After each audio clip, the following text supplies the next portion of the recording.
She laughed while my daughter screamed. That's what I'll never forget. The sick snap of the strings, Emily cradling the broken violin like a dying pet, and Denise, my own sister, smirking with a golf club slung over her shoulder. But that wasn't the worst part. The next morning, she posted online that I was the one ruining Emily's future, called me an irresponsible mother in front of the whole town. I almost broke. Almost. But what Denise didn't know was I still had access to our parents' trust records, and one phone call later, she had no idea what was coming. My name is Laura Carter, and I'm 45 years old. I spend my afternoons in our small apartment, keeping time with Emily's violin practice while managing the family's paperwork from my corner desk. After our parents, Claudia and Stephen Carter, passed away, I became the steady hand my younger sister Denise Rivera needed. Through her divorces and financial storms, my daughter Emily, 7 and serious about her music, fills our home with rosin-scented melodies and the steady click of her metronome. Denise shows up at Emily's recitals, her compliments sharp as needles, her smile tightening with each round of applause.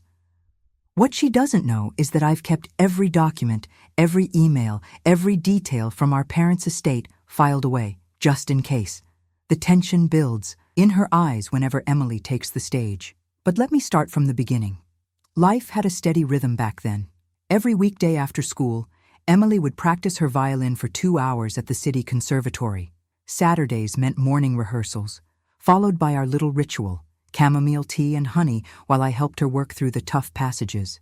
You know those moments when everything feels just right? That was us, cozy in our routine. Her small hands growing more confident on the strings each week. "Mom, listen to this part," she'd say, and I'd watch her shoulders straighten, bow poised like Mr. Howard had taught her. Those practice sessions were our anchor, as natural as breathing. Then came the local competition. Emily played Vivaldi with such grace that even the most stone-faced judge smiled. When she won, my phone lit up like a Christmas tree. Messages from neighbors, her teachers, even my boss, everyone except Denise. Funny how silence can speak volumes, isn't it? I decided to host a small celebration anyway. Nothing fancy, just Sunday morning pancakes with fresh berries, the way our mom used to make them. The kitchen filled with that sweet, buttery smell that always took me back to childhood weekends. Emily sat at our tiny dining table, hugging her violin case like it was a teddy bear, her eyes bright with pride. Denise showed up 45 minutes late, designer sunglasses pushed up on her salon-perfect hair. She barely said hello before her eyes started scanning the apartment, lingering on Emily's new trophy. "Well, well," she drawled, helping herself to coffee. "If it isn't our little prodigy, following in her pushy stage mom's footsteps, I see." My stomach nodded, but I kept flipping pancakes. "Emily earned this on her own merit, Denise. The judges were impressed with her dedication." "Oh, I'm sure they were." Denise's voice dripped honey-coated venom. "All those hours practicing instead of having actual fun. Don't you think normal kids should play outside once in a while?" I watched Emily's smile fade slightly, her fingers tightening around the violin case. The air in our small kitchen grew heavy, like before a storm. "Emily has plenty of friends," I said, stacking plates in the sink. "And she loves music. It's not about being normal or abnormal."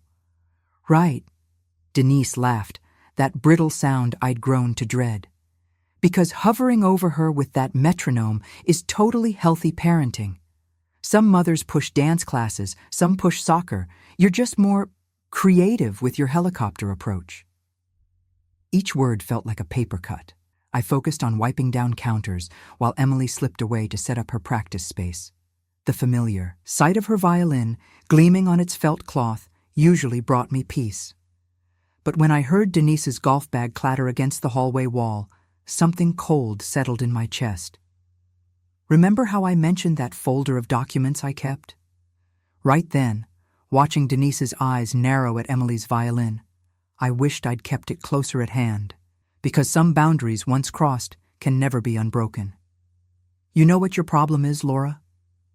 Denise's voice carried from the hallway. You've always needed to be the perfect one. Perfect daughter, perfect sister, perfect mother. It must be exhausting, living in your shadow. I wiped my hands on a dish towel, trying to keep my voice level. This isn't about me, Denise. This is about Emily's hard work paying off. Oh, please. She stepped closer to the felt cloth where Emily's violin waited.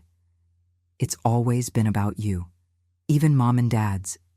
I wiped the last practice session fingerprints from Emily's violin, the cloth catching familiar smudges where her small fingers had pressed the strings. 7 years old, and she already treated that instrument like it was made of gold. Truth be told, it might as well have been. We'd stretched our budget paper thin to get her a proper student violin when the scholarship came through. You ever notice how some people just can't stand seeing others take care of nice things? There was Denise, prowling our living room like she owned it, deliberately tapping her golf driver against every doorframe she passed. Tap, tap, tap, like a timer counting down to something ugly. Emily, honey, I called out, keeping my voice steady. Make sure you wash your hands before touching the violin again. Yes, Mom, Emily's voice chimed from the bathroom, sweet and obedient as always. Denise's laugh cut through the air. Overspoiled prodigy, she muttered, just loud enough for me to hear. God forbid her precious fingers get dirty like a regular kid. I was about to remind her that proper instrument care was basic responsibility, not spoiling, when a metallic scrape made me turn. My heart stopped. Denise had swapped her driver for a 7-iron, and the look in her eyes, I'd seen that look before, at family gatherings when she'd had too much wine and started bringing up old grievances. But this was different, colder, more calculated. Denise, I said, my voice warning, but somehow too quiet. Put that down. She adjusted her grip on the club, that country club polish cracking into something raw and mean. You know what successful kids need sometimes, Laura? A good lesson in humility. I lunged forward, but it was like moving through molasses. The 7-iron whistled through the air, a sharp, sick sound I'll never forget. The violin seemed to explode, wood splintering across the table like shrapnel. One of the strings snapped with a twang that might as well have been a gunshot. Emily's scream hit me like a physical blow. She'd come running at the sound of the impact, just in time to see her dream shatter. The sound that came out of her. God, no child should make a sound like that. But Denise? Denise laughed. Actually laughed, like she'd just told. A clever joke at one of her precious golf club luncheons. There, she said, propping the 7-iron against her shoulder. Reality check delivered. My hands were shaking as I stared at the wreckage. The bridge had cracked clean through. Splinters of wood that used to be the body lay scattered like autumn leaves.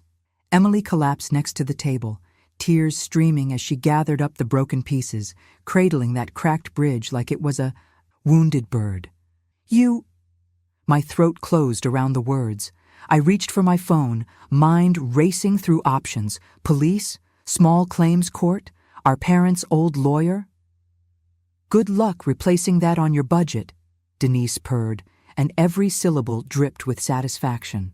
What's a decent student violin cost these days? 3,000? 4? But hey, maybe Emily needed a break from all that practicing anyway. Kids should have balance in their lives, right? I couldn't breathe properly. The room felt too small, too hot. Numbers flashed through my head. Our savings account, Emily's lesson fees, this month's rent already set aside. Even with everything combined, we couldn't. The front door slammed, Denise's heels clicking down the hallway like bullets.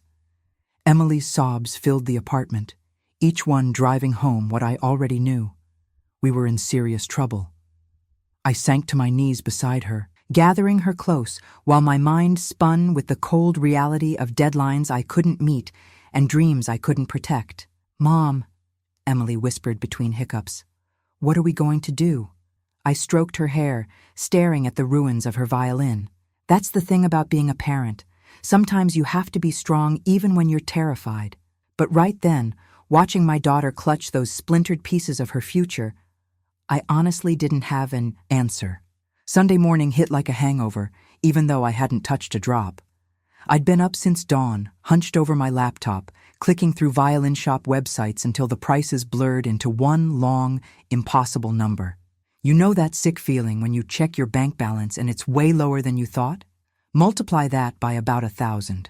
2,800 for a basic student model? I muttered, scrolling through another listing. 3,500 for intermediate? The prices kept climbing like they were trying to reach orbit.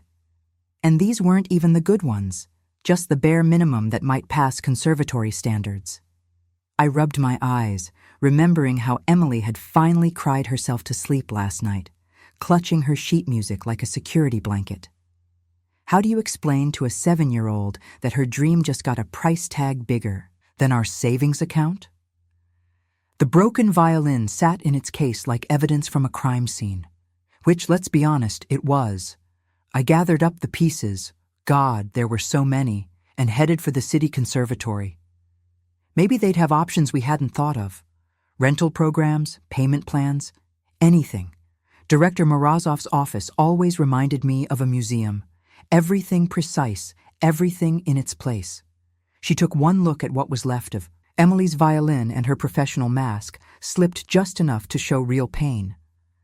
This is... She lifted the splintered body, examining the fracture lines.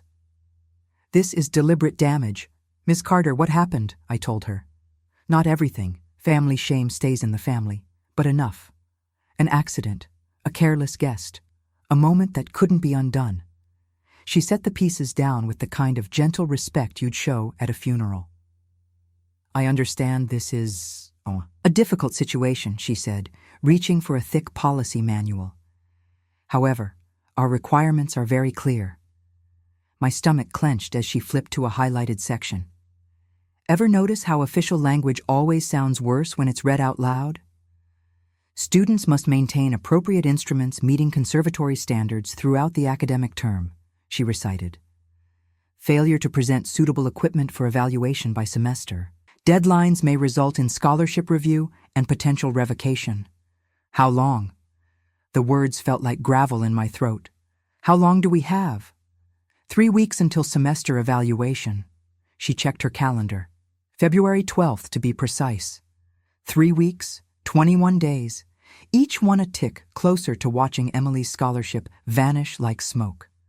I gripped the edge of her desk, willing my voice to stay steady. We'll figure it out, I said, somehow. Director Morozov's expression softened slightly. I hope you do, Miss Carter. Emily has remarkable potential, but we can't make exceptions to policy, even for our most promising students. Back home, Emily was practicing in the only way she could, fingers moving through positions in empty air, humming the notes she couldn't play. The sight nearly broke me. I spent the afternoon calling rental shops, but their wait lists stretched into March. Even if we could afford the deposits, timing killed every option. That evening, I spread our budget across the kitchen table. Rent, utilities, groceries, Emily's lesson fees. I moved numbers around like puzzle pieces that refused to fit. Even if I canceled every streaming service, cut our grocery bill to bare bones, and worked overtime for the next month straight, we'd still come up thousands short. Emily's phone app clicked away in the next room, a metronome keeping time for practice she couldn't really do.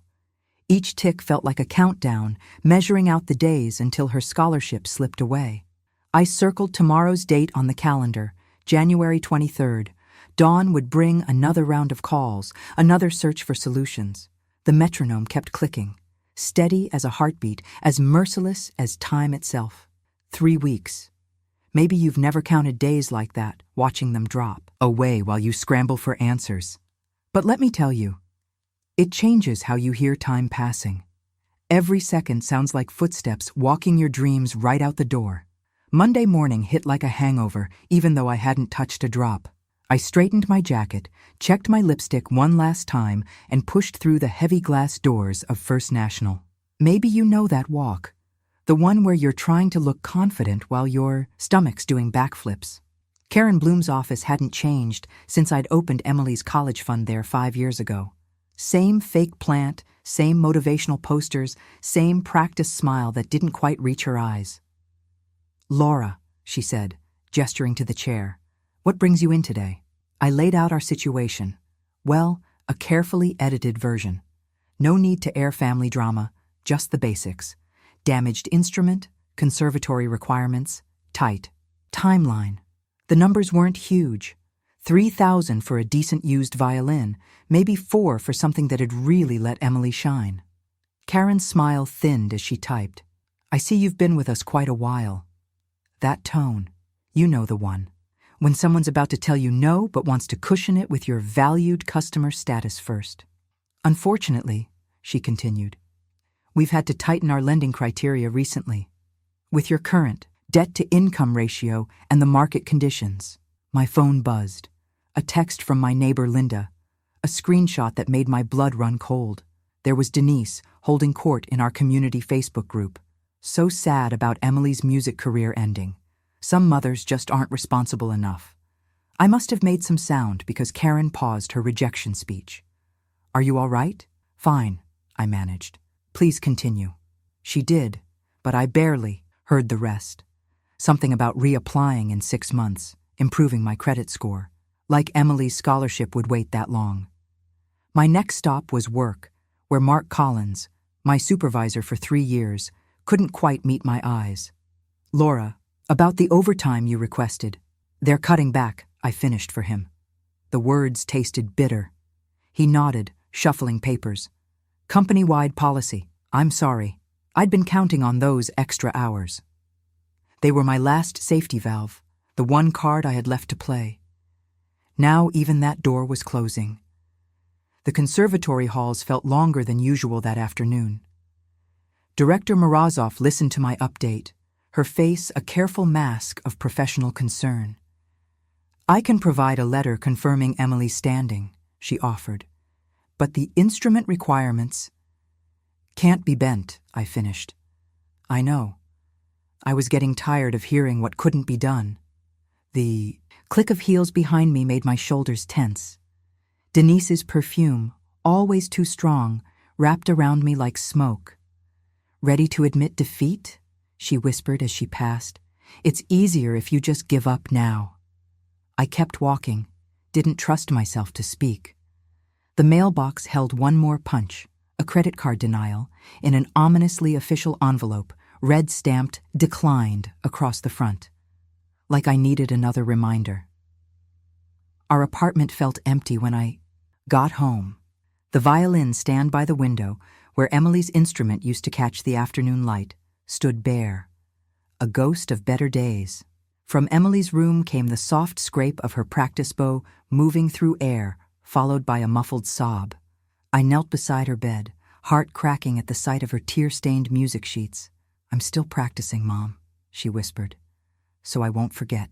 After she finally fell asleep, I sat at the kitchen table with a notepad. Time to list every option, no matter how unlikely.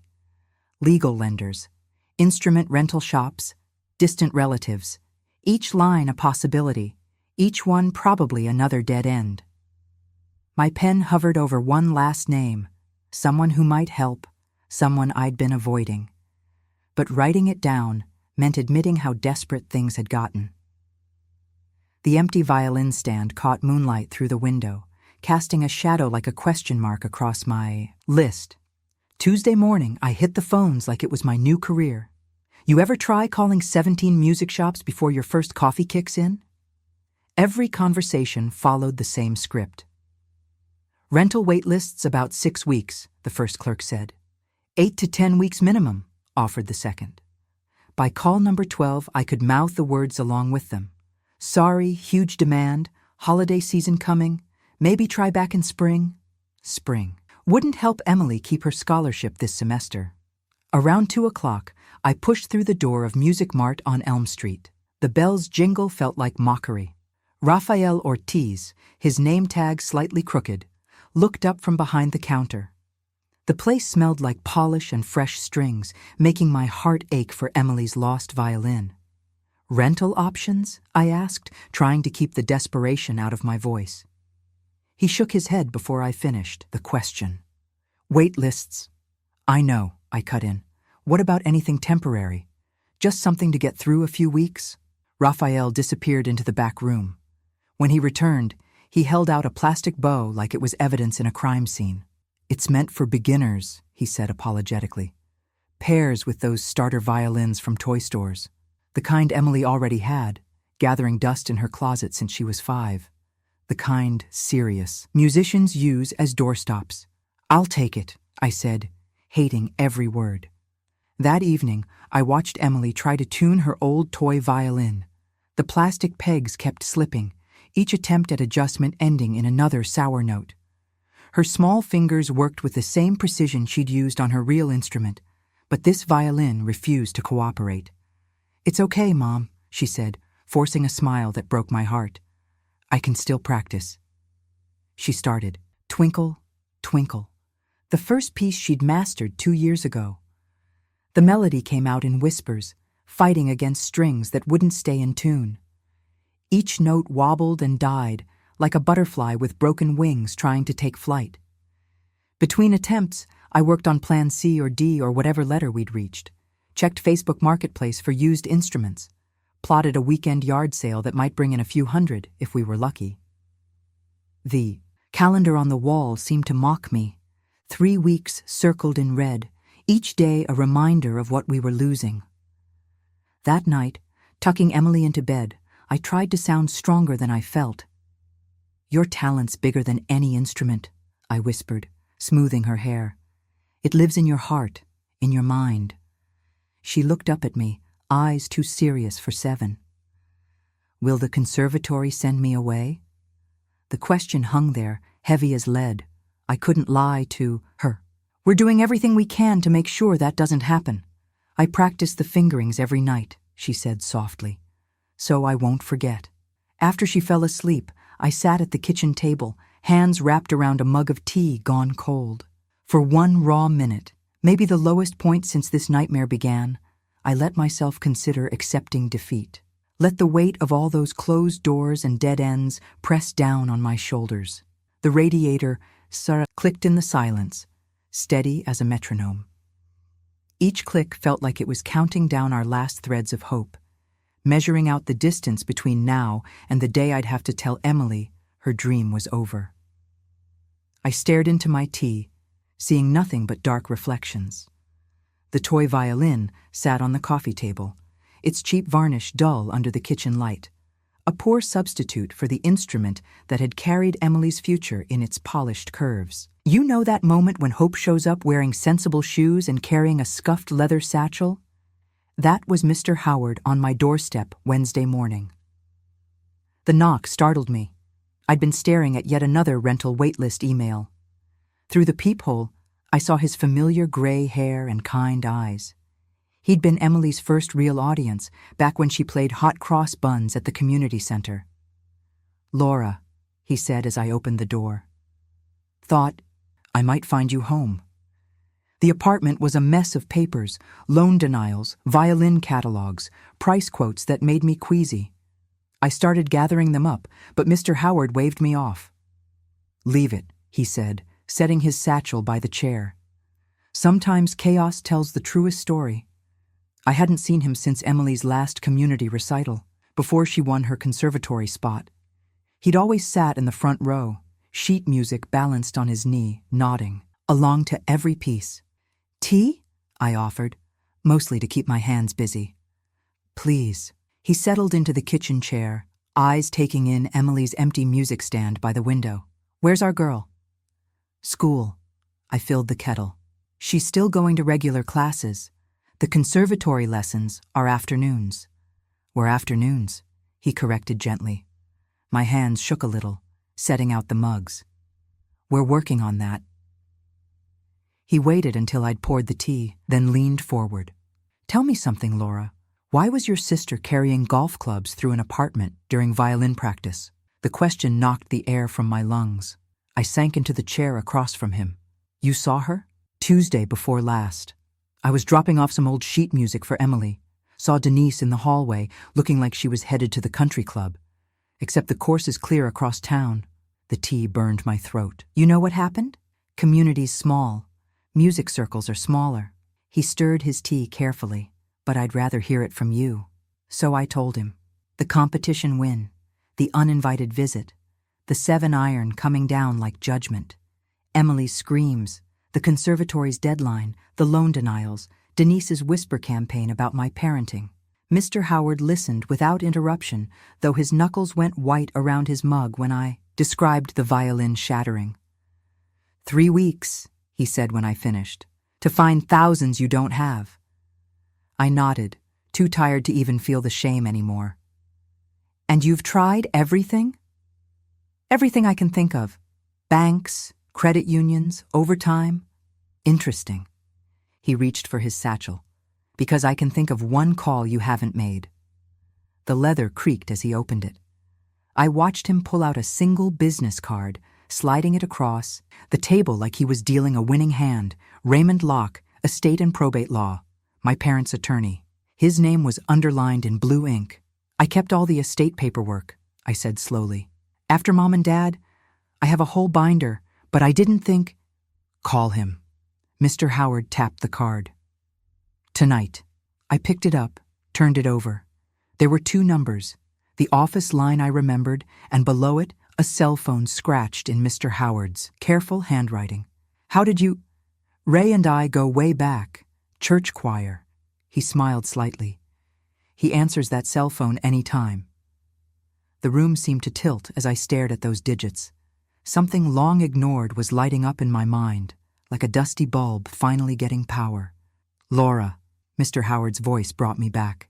Your parents were planners. They left documentation. And Ray Locke is very, very good at following paper trails. Fingers traced the phone numbers. I thought of my sister's smirk when she'd swung that club. Thought of my careful binder of documents tucked away since the funeral. Sometimes, Mr. Howard said, standing and gathering his satchel, justice just needs the right phone call. My hands were shaking so bad I had to dial the number twice. The clock on the microwave blinked 8:15 p.m., late for a business call, but Mr. Howard had promised the cell line was different. 3 rings. Then a calm voice. Ray Locke. Mr. Locke? This is Laura Carter. Stephen and Claudia Carter's daughter? Laura. His tone warmed slightly. It's been a while. Everything all right? I gripped the phone tighter, pacing my tiny kitchen. No, sir. I've got an emergency involving Emily's education, and I need your help reviewing the family trust. Go on. The words tumbled out. Emily's violin, Denise's golf club, the conservatory deadline. My voice cracked when I mentioned the scholarship being at risk. Stop there, he said. Let me pull up the Carter Family Education Trust files.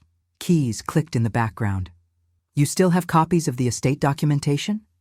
Yes, sir. A whole binder. I organized everything after the funeral. Good. I need you to scan and email me anything related to the trust. Authorization forms, disbursement records, everything. I grabbed my laptop, hands steadier now that I had a task. While I do that, there's something else you should know. Denise. She's been having money troubles. For years. She keeps borrowing to cover shortfalls. More clicking. The trust was specifically established for Emily's educational and performance-related expenses, and withdrawals require dual signatures, yours and your sister's.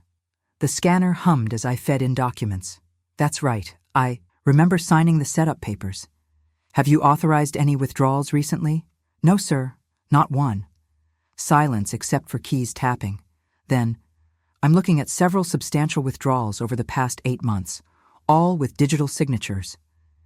My pulse spiked. That's impossible. I see your name here, but if you're saying you didn't approve these... He paused. Laura, this looks like embezzlement. The word hung in the air like smoke. I sank into a kitchen chair, thinking of Denise's smirk when she'd mentioned my budget. I'm initiating a forensic review, he said. Keys clattered faster. The bank will need to confirm these signatures. If they're forged, they have to be. I never signed anything. I believe you. His voice turned businesslike. Here's what happens next. I'm sending a formal request to the bank tonight. Tomorrow morning, first thing, I need you in my office to provide sworn statements. And Laura? Yes? Complete silence for the next 48 hours. No confrontations, no accusations, no hints to anyone, especially Denise, that we're investigating. Can you do that? I looked at Emily's empty music stand by the window, remembered her trying to practice on that plastic toy violin. Yes, sir, I can do that. Good. Check your email. I'm sending forms you'll need to review before tomorrow. AI. Pause. We'll get to the bottom of this, Laura, one way or another. After we hung up, I sat in the dark kitchen. The clock blinked 9:03. Somewhere in the building, a door slammed. My stomach churned with equal parts hope and dread. Tomorrow would either save us or destroy what little family we had left. I walked to Emily's music stand, ran my fingers along the wooden lip where her sheet music usually sat. The surface was still dusty from the violin's destruction. On the wall behind it hung her first-place certificate from the competition that had triggered all this. My phone buzzed. Raymond Locke's forms had arrived. I opened my laptop, the screen's glow pushing back the shadows. Time to document everything and pray the evidence was clear enough to matter. I arrived at Raymond Locke's office at 8:55 the next morning, clutching my estate binder like a shield. The receptionist led me straight back. No waiting room small talk today. Ray's office looked exactly as I remembered. Leather chairs, wall of legal books, and that massive mahogany desk that made visitors feel like they were facing judgment.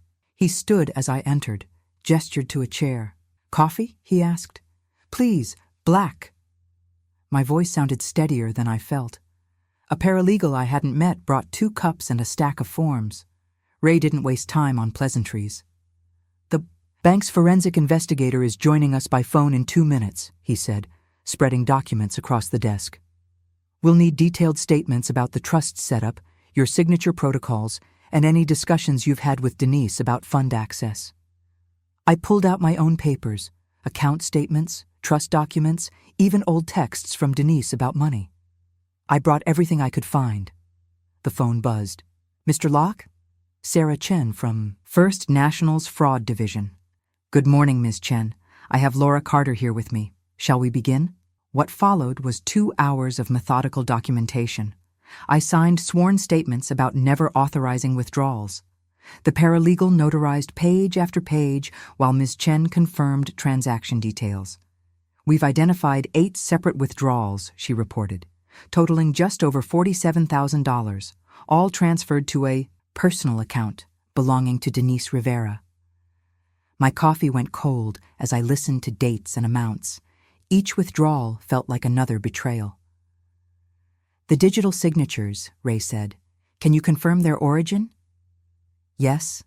They were submitted through Ms. Rivera's authorized login, but with Mrs. Carter's credentials. The system flagged unusual patterns last week. That's what triggered our internal review. Ray looked at me. "Did you ever share your login information with your sister?" "Never." I remembered Denise hovering near my laptop during visits, always with some excuse. But she had access to my home office several times when she stayed over. The paralegal's pen scratched across paper, documenting everything. "Given the trust terms and state laws governing educational funds," Ray said, "we have grounds for immediate recovery action." "Ms. Chen, your findings support that?" "Absolutely. This is clear misappropriation." I signed more papers, authorization for legal action, requests for fund recovery, even a statement for potential criminal charges that made my stomach twist. Ray worked his phone while I signed. By 11, he had a court order freezing the remaining amounts and calculating penalties. "The trust terms include triple damages for misuse," he explained. "Denise will have to repay everything, plus substantial penalties." "What happens now?" I asked. "A process server will deliver papers this afternoon. Until then, absolute silence.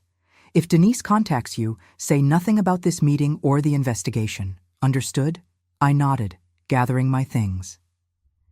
It was afternoon when I finally left his office. The drive home felt surreal. Traffic lights, other cars, normal people going about their days, while my world was about to explode. I saw Denise before I reached my building. She sat on the front stoop, designer sunglasses pushed up on her head, scrolling through her phone. My hands tightened on the steering wheel. "Laura," her voice dripped honey as I approached. "I've been trying to reach you all morning. Remember Ray's warning. Say nothing." I fumbled with my keys. "We really should talk about consequences," she continued. "About Emily's future. I might have been hasty with the violin situation." I forced myself to meet her eyes. "This isn't a good time, Denise. Don't be difficult. I'm trying to help." She stood, brushing off her slacks. "There are always options if you're willing to be reasonable." Movement caught my eye. A man in a suit walking past, legal envelope in hand. He checked a paper, then headed toward the golf club where Denise spent her afternoons. "I need to go inside," I said. I locked the door behind me, pressed my forehead against the cool wood. My phone buzzed. A text from Ray. "Service at club in 15 minutes. Expect fireworks." I sat at my kitchen counter, phone in hand, watching the aftermath unfold in real time. The first text came from Ray. "Service complete. K. Alvarez confirms delivery to D. Rivera at Fairway Terrace Club, 2:47 p.m., locker room area." My hands shook slightly as I typed back. "Understood." The next wave hit within minutes. Flood of notifications lit up my screen.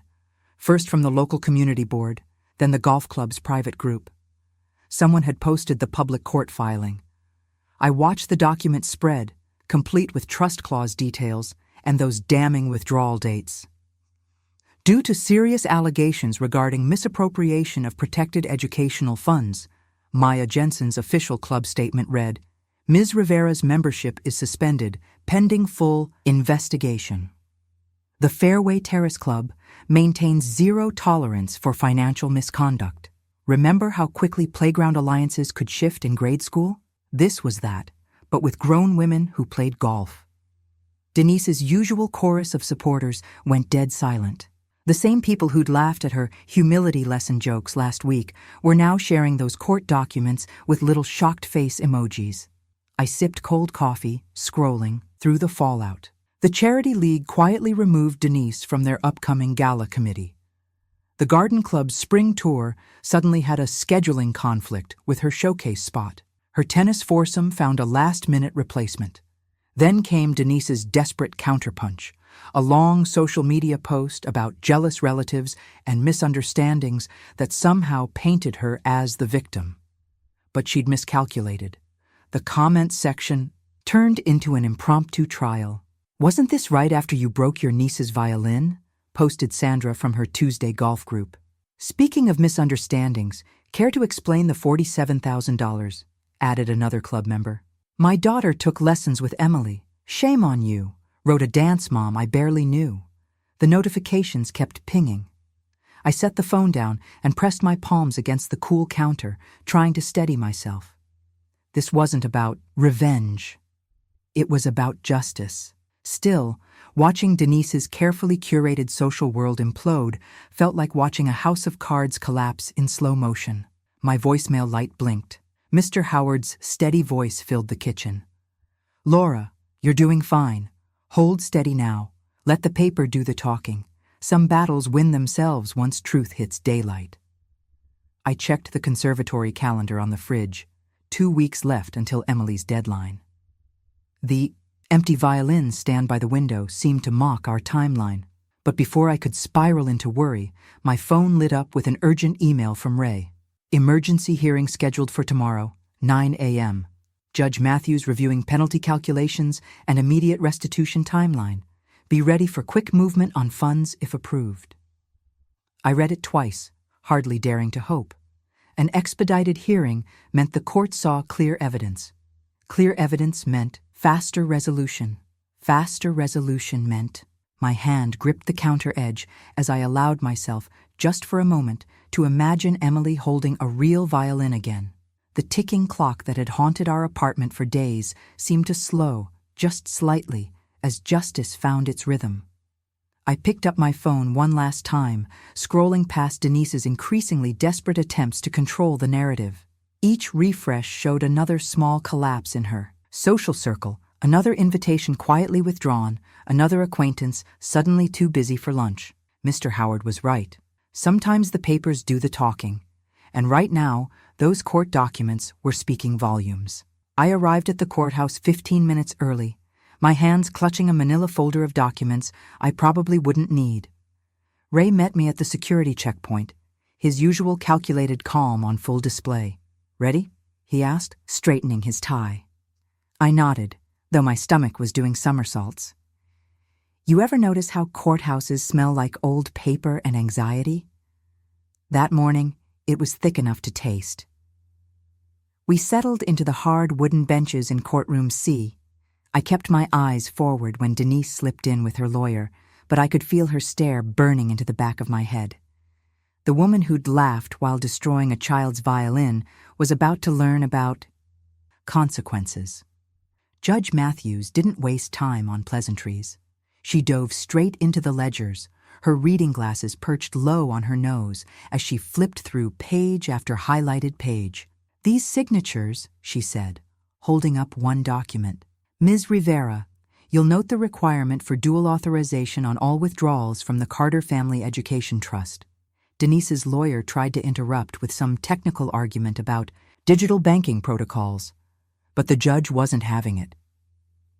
"Counsel," she cut in, "the bank's forensic report is quite clear. Your client executed multiple unauthorized withdrawals totaling $47,000 over an 18-month period. The trust terms explicitly designated these funds for Emily Carter's educational and performance needs." I watched the judge's expression harden as she reviewed the timeline. When she reached the part about the violin incident, her pen paused mid-note. "The court finds clear evidence of breach of fiduciary duty and conversion of protected assets," she announced. The legal terms rolled out like bowling balls. Heavy, precise, unstoppable. "Restitution is ordered in full with statutory penalties and interest. Funds to be transferred to the trust's custodial account within 48 hours. The gavel crack made me jump. Just like that, it was done. Ray squeezed my shoulder as we stood. 9 days, he whispered. Tight, but doable. I didn't look back as we left the courtroom. Denise's voice carried down the marble hallway. Something about appeals and unfairness, but it sounded distant, like a radio losing signal. Remember those old cartoons where someone's walking on air until they look down? That's how I felt leaving the courthouse. Part of me was afraid to believe it was real. But Ray's next words anchored me to solid ground. "The bank will process the transfer by Thursday morning. You can start shopping for Emily's violin today." I'd already mapped the route to Violin Atelier Petrov 3 times that morning. It was barely noon when I pushed open the shop's heavy wooden door, setting off a gentle brass bell. Anya Petrov looked up from her workbench, reading glasses catching the soft light. The whole shop smelled like wood, polish and rosin, exactly what a violin shop should smell like. "Laura Carter," I introduced myself. "We spoke on the phone last week about an instrument for my daughter Emily." Her careful hands set aside the bridge she'd been examining. "Yes, the conservatory student. Tell me about her." For the next hour, Anya measured everything. Emily's hand span from my photos, typical shoulder rest height, optimal finger positions. She asked about Emily's repertoire, her practice habits, even her posture preferences. "I have something that might suit," she said finally, disappearing into a climate-controlled back room. She emerged with a violin that made my breath catch. The wood seemed to glow from within. "Friday delivery?" I asked, trying to keep my voice steady. 9 days until the conservatory deadline suddenly felt less impossible. Anya nodded, already writing up the invoice. "With a velvet-lined case. The trust can settle on receipt?" "Yes. Funds will clear tomorrow." I left the shop clutching the receipt like a lifeline. One phone call remained. Director Morozov answered on the second ring. "Emily's jury slot," I said. "Can you hold it until Monday?" There was a pause, then, "With a suitable instrument, yes. We want her to succeed, Laura." That night, I lay in bed listening to the spring rain tap against the windows. For the first time in weeks, it didn't sound like a ticking clock. It sounded like hope. Friday morning couldn't come fast enough. I'd barely slept, jumping at every car sound outside our building. When the courier finally buzzed at 9 a.m. sharp, my hands were shaking so bad I nearly dropped the intercom. You ever notice how some moments seem to stretch like taffy? That elevator ride felt eternal. The courier probably thought I was crazy, hovering there while he scanned his tablet and had me sign. But that case he was holding, that wasn't just a delivery. That was Emily's future, wrapped in bubble wrap and cardboard. I waited until he left, before closing our door and setting the package on the kitchen table. Emily stood beside me, her small fingers twisting the hem of her practice shirt. "Can we open it, Mom?" I nodded, throat tight. "Carefully, honey." The outer box fell away to reveal a sleek black case with brass latches. When we lifted the lid, both of us gasped. Nestled in deep purple velvet lay the most beautiful violin I'd ever seen. The wood seemed to glow from within, rich amber in the morning light. That fresh varnish smell hit me right in the chest, spruce and rosin and possibility. "It's perfect," Emily whispered. She reached out, then pulled back, looking at me for permission. "Go ahead, sweetheart. It's yours." Her hands were steady as she lifted it out. Years of practice showed in how naturally she tucked it under her chin, how confidently she drew the bow across each string. A little flat at first, but that's normal with new strings. We spent the next hour on careful tuning. I worked the pegs while Emily listened intently, her face scrunched in concentration. When that perfect A4 40 finally bloomed in our living room, tears pricked at my eyes. The sound was warm, full, everything her old violin had been and more. You should have seen how quickly her posture settled back into place, like muscle memory, like a star finding its spot in the sky. Her bow arm relaxed, her fingers found their homes on the fingerboard, and just like that, my Emily was whole again. I called Director Morozov while Emily practiced scales. "We'll see you Monday at 10, Lena confirmed. "The jury panel is scheduled for 45 minutes. Sunday night, I ironed Emily's simple black recital dress, the one with the Peter Pan collar she loved, pressed her hair ribbons until they were crisp and perfect, laid everything out like armor for battle. My phone buzzed. "Denise, this isn't over." I stared at those 3 words for a long moment, then powered the phone off. She'd taken enough of our energy. Tomorrow wasn't about her. Monday morning dawned clear and cool. The conservatory halls were quiet when we arrived, just the distant sound of someone practicing Chopin floating down from an upper floor. Mr. Howard was already there, waiting by those big frosted glass doors that led to the recital hall. He gave us a gentle nod that said more than words could. Backstage, I helped Emily tuck in a few flyaway hairs while the house lights dimmed. Through the curtain, I could hear seats filling, the soft murmur of parents and faculty settling in. Emily's hands were cold when I squeezed them. "Remember what we always say?" I whispered. "Play the story, not the notes," she replied, managing a small smile. The stage manager appeared with her clipboard. 2 minutes, Emily." I hugged her quick and stepped back, letting her have this moment. The stage manager gave her signal, and Emily walked into the light, violin held close like a shield. I watched from their wings as she took her place center stage. The spotlight caught the gentle curve of her shoulder, the perfect angle of her bow arm as she raised it. The hall went absolutely silent, that magical moment before music begins, when everyone holds their breath together. My daughter stood poised on that edge of sound, ready to prove that some things can't be broken by golf clubs or jealousy or fear. And as I watched her bow hover there in the light, I knew with absolute certainty that whatever note came next would be exactly right. That first note soared pure and strong, like sunlight breaking through clouds. I caught Director Morozov's slight smile, saw her pen pause above her notepad. The whole jury panel leaned forward in their seats as Emily drew them in, building each phrase with a confidence I'd never heard before. This wasn't just my little girl playing her violin. This was an artist finding her voice. She shaped the dynamics like she'd been born to it. Soft passages whispered secrets, while the forte sections rang with newfound steel. The kind of steel, I realized, that comes from having your dream tested and choosing to fight for it anyway. Movement at the back of the hall caught my eye. Denise slipped in through the side door, trying to be invisible, but whispers followed her down the aisle like ripples in a pond.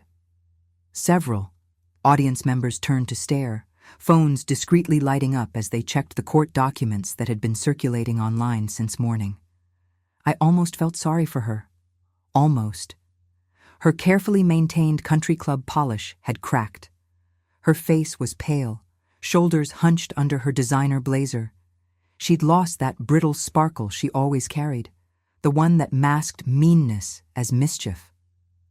Attorney Locke caught my eye from his spot near the exit and gave me a slight nod. That small gesture told me everything. The clerk had filed the final penalty schedule. Every future paycheck Denise earned would have a bite taken out until Emily's trust was restored, with interest. The law had teeth, and they were sunk in deep. But the legal penalties were just the start.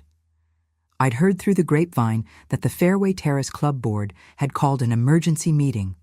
Their ethics review was posted publicly, unusual for them. They'd suspended Denise's membership pending investigation, citing conduct unbecoming and financial impropriety. Her carefully curated social world was crumbling, one polite rejection at a time. On stage, Emily drew her bow across the strings for the final passage. The notes danced, each one perfectly placed, building to a finish that hung in the air like a held breath. When she lowered her bow, the silence lasted exactly 3 heartbeats before applause thundered through the hall. My phone buzzed. An email from the conservatory. I barely needed to read it. Director Morozov's broad smile said everything. Emily's scholarship was secure, with a special note about her exemplary resilience and technical maturity. They'd even bumped up her performance placement for the spring showcase. The stage manager gestured me forward during the curtain call. I stepped into the light and hugged my daughter tight, feeling her small frame vibrate with triumph. Her new violin caught the stage lights, gleaming like sunrise on water. In that moment, I understood something bone deep about justice, how it moves slow but strikes true, how it strips pretense bare and leaves truth standing.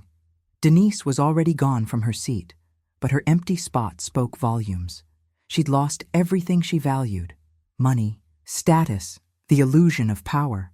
All because she couldn't stand watching someone else's star rise. Emily looked up at me, her eyes bright. "Did you hear it, Mom? The sound is so much better than before." "I heard it, honey. Everyone did." And they had. Not just the music, but the whole story it told. About persistence, about dignity, about how talent paired with determination will always outshine spite. The new violin had sung Emily's truth to every corner of that hall. Some things can't be broken by jealousy, no matter how hard it swings. Standing there under those warm stage lights, watching Emily cradle her instrument like the treasure it was, I thought about how karma works. Not as revenge, but as a natural law, like gravity, like sunrise. Denise had taken aim at Emily's dream, never realizing she was really setting fire to her own house of cards.